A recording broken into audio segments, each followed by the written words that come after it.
love, and thank you for joining us on yet another excursion through the stream of consciousness down the river of tranquility to fill the lake of life with love.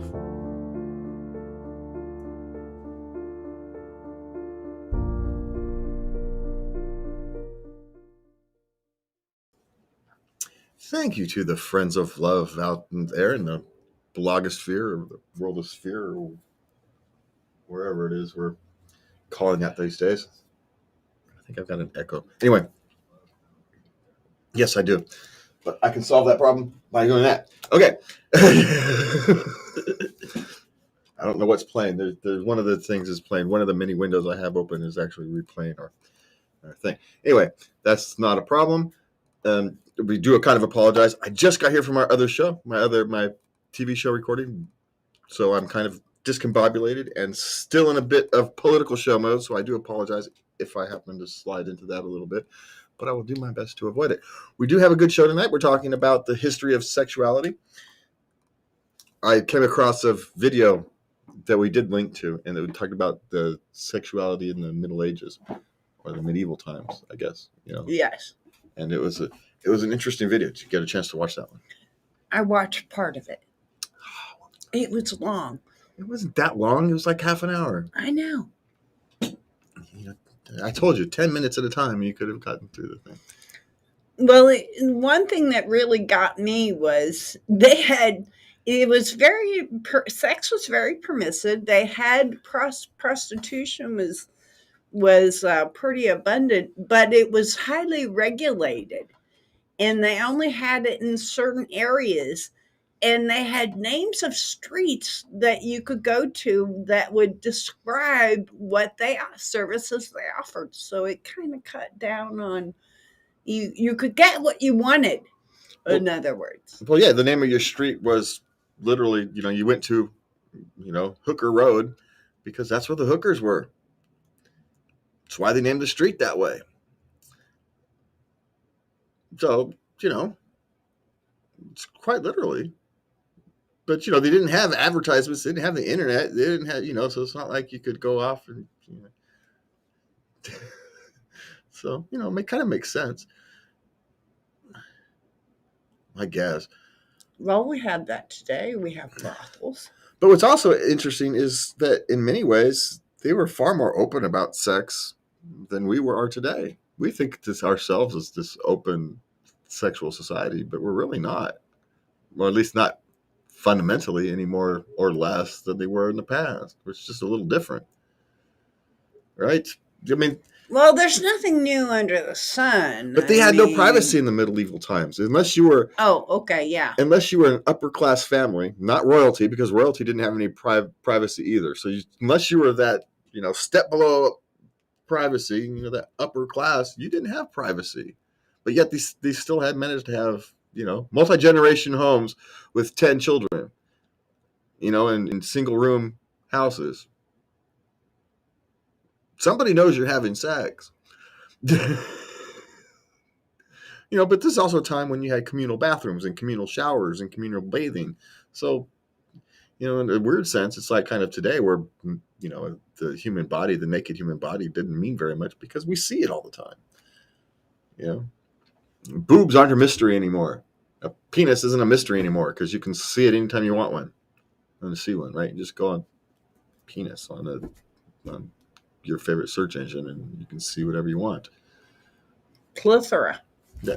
Well, if you wanted to see a penis back in medieval days, all you had to do is go to the communal showers, or well, not showers, bath, because they didn't have showers. But you go to a communal bath, which is how you bathed. So, the human body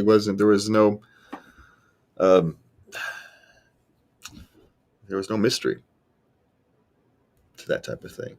But what I did find interesting is how we perceive these times. And what was the reality of those times is vastly different. We think of them as sexually repressed when they really weren't. They weren't sexually repressed. Now, the church may have wanted people to be sexually repressed, but even the church didn't follow their own rules. So, even the priests in the churches, and they didn't even follow their own. Some priests were married and had children. Oh, well, you could buy indulgences, right? If you're, Yes. you could buy your indulgence if you're Go going. buy your way out of hell. Yeah, or if you'd go on the crusades, you can go ahead and if you're on your crusades, you can have sex with whoever you want because you're on, your crusades. And it's not just as some of the other articles pointed out, it's not just a Christian thing, right? Back in Islam, having sex wasn't bad as long as you had sex with your spouses or your slaves. Yes. Which of course is kind of weird. You can have sex with your spouses or your slaves, and that's fine. Owning slaves is fine, but having sex with your slaves who can't say no, that's fine. Because they're your slaves, they're not allowed to say no. That's fine. But you can't have sex with the woman next door who says yes. Some of these things and these choices in history are kind of bizarre. These moral lines we draw are just kind of bizarre. But, that's the way the, history is. It's just, but it is. There's nothing really new under the sun, right? So the history of sexuality, it's as you were talking about, there really is. Go back from the ancient Greeks and ancient times. Yeah, Rome is famous for their orgies. The Roman orgies. Well, and you can go back to ancient Egypt, and you can have some of the tablet writings in ancient Egypt, and they were talking about some of the things. We had a show a few weeks ago about cuckolding, and there's literally tablets in ancient Egypt who are discussing that. Yes. So, we're not anything new. It's not like we've come up with anything new or strange or unique. Well, I read that Cleopatra put bees in a papyrus reed and used it for a vibrator. Well, that's inventive. Well, that tells you how inventive humanity is, right? I mean, were you willing to put bees in a tube and put it in orifices to give us pleasure? just think about that. If you say it that way, it doesn't sound so sexy, does it?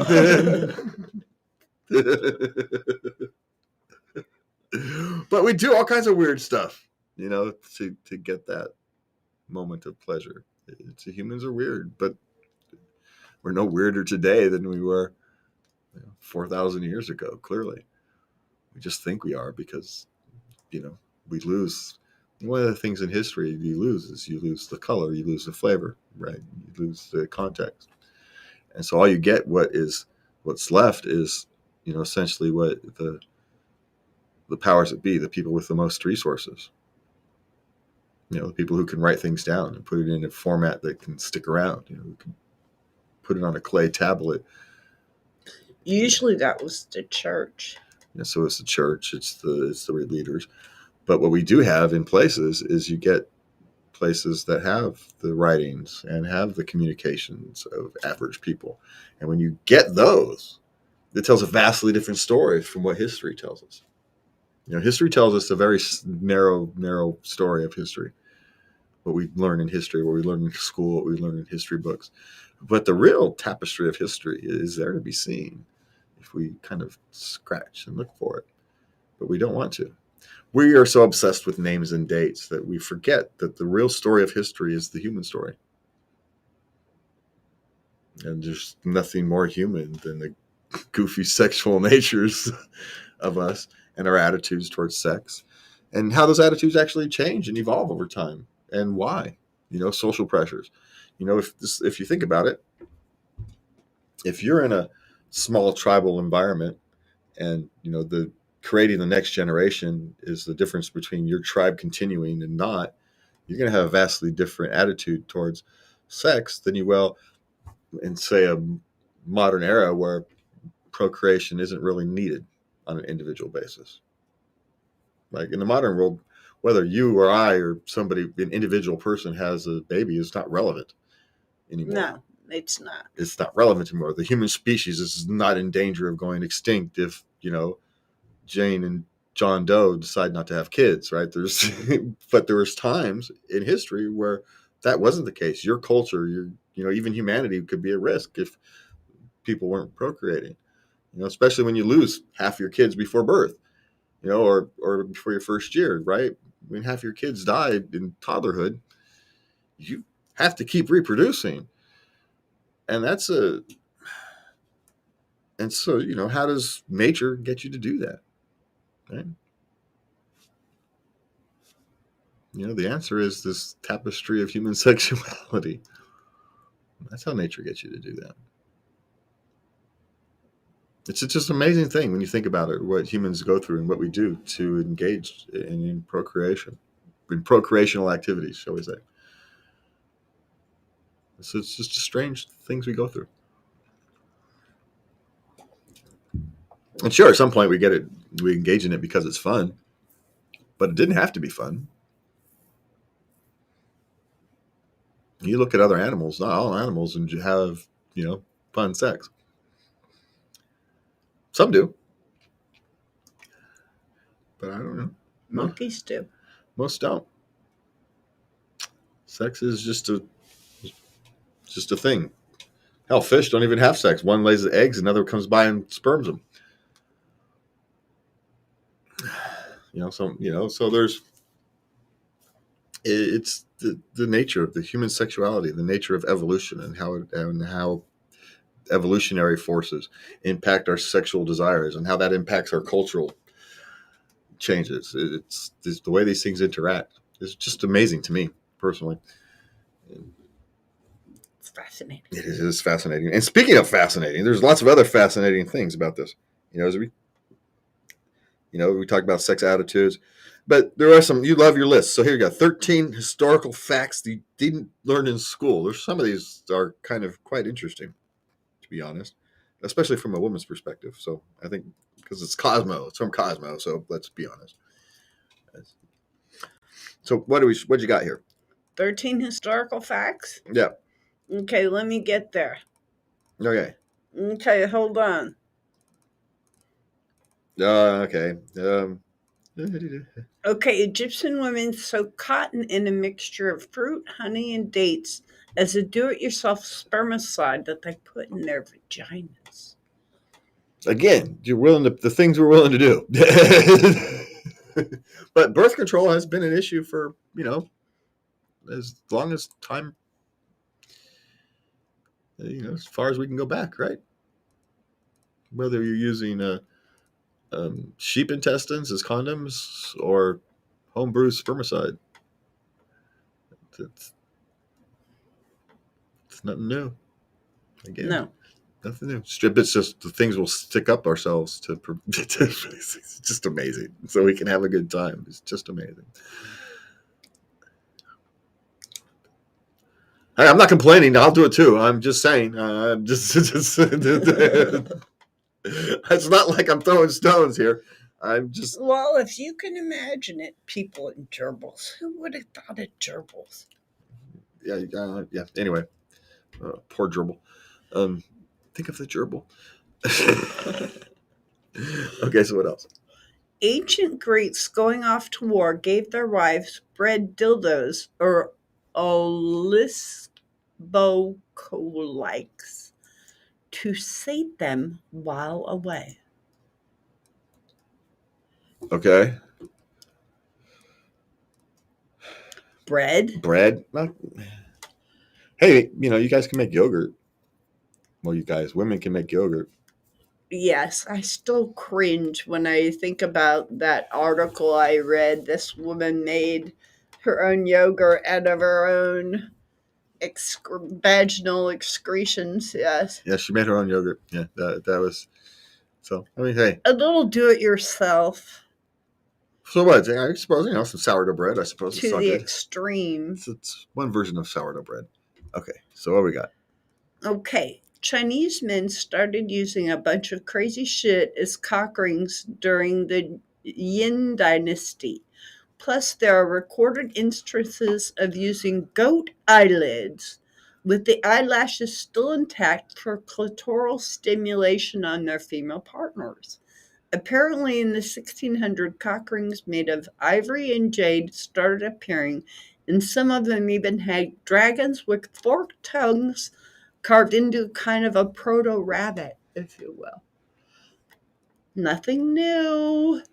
No, but you have to get that sucker sized properly. I just saying. You couldn't use somebody else's You're-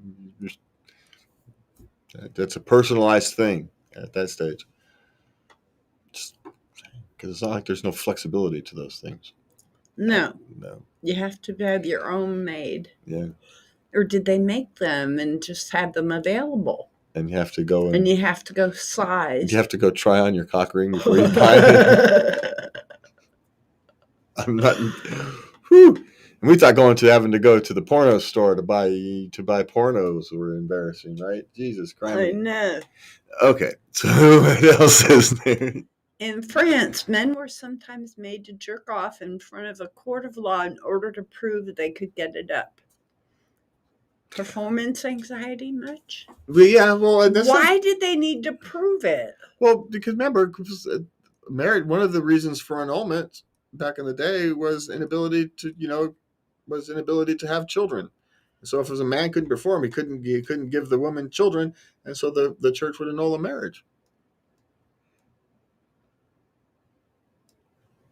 It didn't matter who it was. If the other partner couldn't perform, you could annul the marriage for it, or couldn't give you children. And if you can't perform, you can't give them children. The only point, remember, back from the government perspective or the church perspective, sex was for procreation. That's it. So it's the only purpose. And so marriage was for procreation, for creating the family. It's the only purpose. It wasn't for whoopee? No. But you remember where the attitudes come back from the days when we were facing extinction routinely. So that's where the attitude comes from. That's a hard attitude to change. That's deeply embedded into humanity for thousands upon thousands, probably 10,000s of years. Our first 100,000 years of human existence were at the edge of extinction, right? And so that's a fundamental. It's fundamentally embedded somewhere down into our heart, our most base coding, essentially. And so it doesn't actually surprise me that that's a hard thing for us to get past, and it'll take us a long time. 4,000 or 5,000 years isn't enough to evolve past that kind of coding, that kind of evolutionary coding. It's just not. We logic past it. That's the great thing about being human. We have the ability to logic and think, but it's not surprising that there's still that attitude would still be around. It's just not, when you think about it from an evolutionary perspective, which we often don't like to do because, we want to say that's wrong and it doesn't fit the modern world, which is all very true. But at the same time, you have to understand where it comes from if you're going to deal with it properly. You can't just, old man shaking your hand at fist. That's a wrong idea. Well, it's fine. It's the wrong idea, but it's pervaded for thousands and thousands and thousands of years for reasons. And so you have to address those reasons if you're going to get past it. So, anyway. Okay. So, 1450, the first mention of a merkin, aka pubic hair wig, popped up in the Oxford Companion to the Body. Okay, two general theories. Okay, they think why this happened way back when. One is that prostitutes had to shave their vulvas to combat pubic lice, but didn't want to look like they were actively trying to avoid pubic lice. The second is that merkins were worn by prostitutes to cover up any signs of syphilis on their vulvas. Okay. Theories, but it's also a theory is, we trim and wax and stuff to make it look prettier. So why wouldn't they have a vagina That was wig? 1450. Yeah, but so why wouldn't they use that to make it look prettier? Just to make it look prettier. I mean, it may have started with prostitutes, but the upper class can get a hold of these things and just to make it look prettier.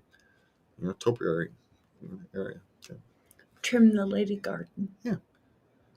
So if you've got, maybe you don't like your hair. Women don't like their hair on top of their heads. Why would they like the hair down there? You put a wig on it. It's like we can collect the color of their hair. I don't know. It's a wild guess. I'm probably wrong, but No, we don't have to comb it every day. Other people don't have to look at it. in the modern world, but if you have to use communal bathrooms and communal showers, other people do have to look at it. That's true. So it doesn't surprise me that people may have done this just for pure appearance's sake. It's not even a practicality. We do all kinds of things for pure appearance. We put bones in our nose for pure appearance's sake these days, right? It's nothing new under the sun. So why wouldn't we put a wig on our personal parts so when other people see them at the communal bathrooms, it's more attractive? It's a little vain, don't you think? Have you met humans? Have you met me in my hair? Just saying. Okay, so what else we got? 1790, Napoleon was said to have written to his wife Josephine, "Home in 8 days, don't wash." Okay. Nothing new under Nothing the new on the sun. sun. 1848, and it lasted until 1880, was a pre-hippie commune, the Oneida Community. It's in upstate New York. Hippies. Woohoo. And let's see, Oneidans believed in free love system. Their founder, John Noyes, coined the term, where any member could have sex with any other member so long as they were consenting. How libertine. Okay, after the commune disbanded, their founder turned his efforts to silverware people. Yep, the Oneida Company. So he went from a hippie sex commune to silverware. Yes. Okay. Oneida is in business today. That's an interesting transition, but hey, y'all transition. You know, sometimes our different chapters in life have no relation to the other ones, I suppose. Or no, maybe he got a love of spoons during his time at the commune. Okay, so maybe that was only funny in my head. It was funny in your head. Yeah. 1894, Michigan doctor John Harvey Kellogg invented Kellogg's cornflakes as an effort to curb masturbation. He believed that the more flavorful a food, the more likely you'd to be horny. Wait, so he made his food deliberately unflavorful so people wouldn't have. So Kellogg's cornflakes are deliberately plain so people wouldn't want to pleasure themselves. Right. You're supposed to be dowdy all the time. You're not supposed to be happy. Okay, man. Blandness is the key to your life. Blandness. Well, there is some sense to that. In a life that lacks, shall we say, upheaval is a pleasant life, but blandness is not the same thing. I'm just saying, as lacking drama. Blandness and lacking drama are not the same thing. Obviously, he was a bit of an extremist. Probably had trouble managing his emotions. And so, if you have trouble projecting, right? You have trouble managing emotions. So everybody has trouble managing their emotions. So this is what we're going to do.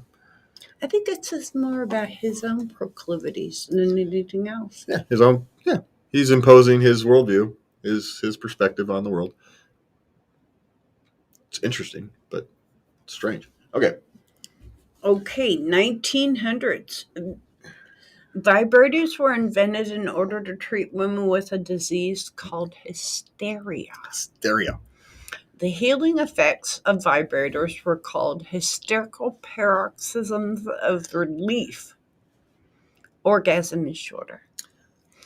Yeah, that'll get you malpractice today. Yeah, back in the day, women would go to the doctor to get stimulated once a week. It was a big business. Yeah.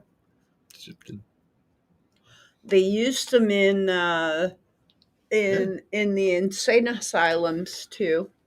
And it goes back a long, long ways. It's if woman's is hysterical, you go off and you go to some professional to get her jollies off, and then she's in a better mood. Nothing new. Of course, if I was a woman back then, I'd be having hysteria all the damn time. I gotta go to the doctor and be a hypochondriac, right? I'd be hysterical all the time. No wonder they're always fainting and crying in your movies. They gotta go to the doctor. That's why they always Call the doctor for me, please. crying movies. I like period dramas. Call the doctor for me, please. I'm going hysterical. I think we lost something when we quit fainting. Well, clearly, because you don't have to go to the doctor anymore. You just grab your vibrator. I know. You just, that's the thing. The vibrator actually, see, the invention of the home vibrator ruined it for you. Just saying. And all you have to do is order them off Amazon. It became too easy. Maybe there was something about having to go to the doctor to get your rocks off.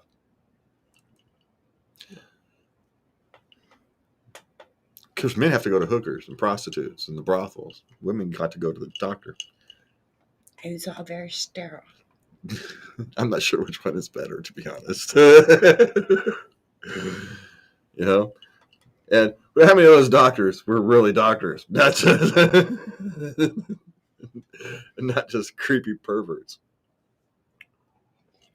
I'm sure there were some. Hey, if they're talented, I suppose, what difference does it make?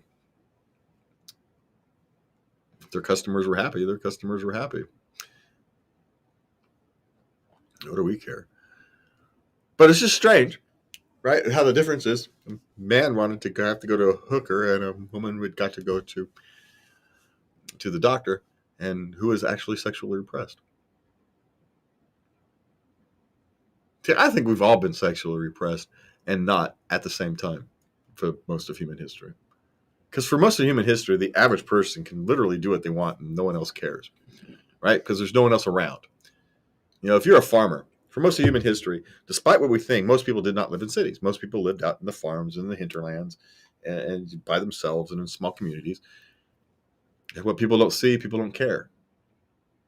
So that's why we have such a wide variety of sex lives. But when you interact with people constantly and you have the transmission of sexual diseases can run rampant through a community, when you're in a city, in a populated area, then sex becomes a community problem. And then how do you deal with these issues? It's just the fundamental difference between living in a populated, relatively dense populated society and living in a rural kind of the agricultural societies that we used to. Yeah. We don't know about the agricultural society's sexual proclivities because, they were private and weren't written down. We only know about the stuff that happens in the cities.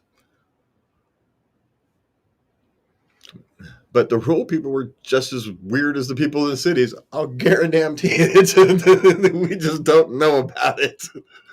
Well, bestiality has been around for a long time. It was on drawings of it are on cave walls.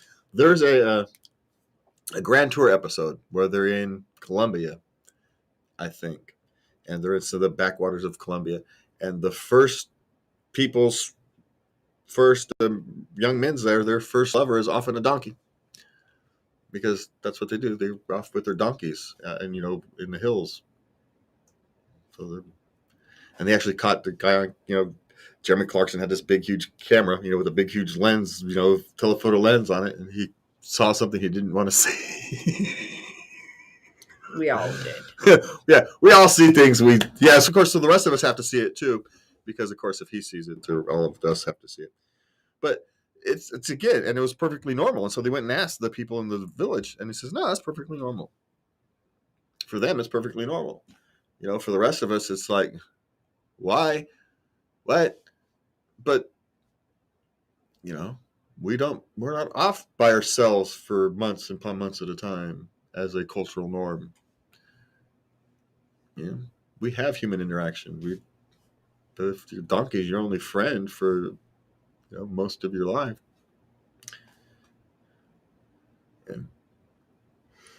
Yeah, not my thing.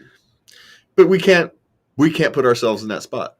It's I not. can't. It's, I can't. it's No. literally not possible. No, I can't. Because you have to be born and grown up and raised in that environment to understand the context. There's no way coming outside of it we can understand the context. No. It's literally not possible. It's one of those things that is just so far outside what we call a normal human experience that it's just not relatable. We can't relate to it. But the reality is it exists. And I acknowledge it exists. It's existed for a long time, and in their cultures it's considered normal. Yeah, there's lots of things considered normal in cultures that we don't consider normal, so it's hardly anything new. But we also wonder where some of these weird diseases come from, why they come from the backlands of the world. Well, that's just why we come from the backlands of the world. Yeah, it doesn't make, none of these things are surprising. They've existed throughout all of human history, and they will continue to exist throughout all of human history. And there's nothing new. Like we said, there's nothing new under the sun, and it's going to continue until the sun expires. This would be my guess. Or burns us to a crisp, whichever one comes first. And I think the burning us to a crisp actually comes first. But hey, if you want to make the philosophical argument, that's a process that's the sun expiring, so it really doesn't matter. So there's my philosophical. And there's our philosophical discussion for the night, I guess, of human sexuality. I hope that was interesting. It was kind of more interesting than I actually kind of thought it would be. But what do we learn from all this? Is that we learn that humans are the same today that they've always been.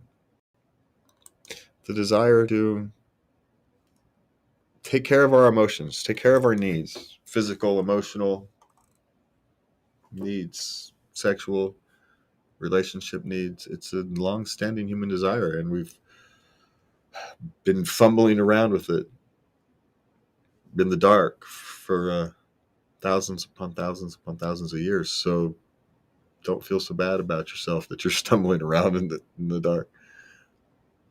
Yeah, we all do. We always have been, and we always will.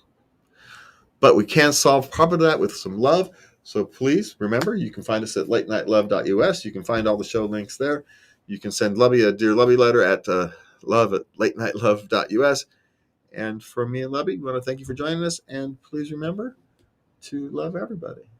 Good night.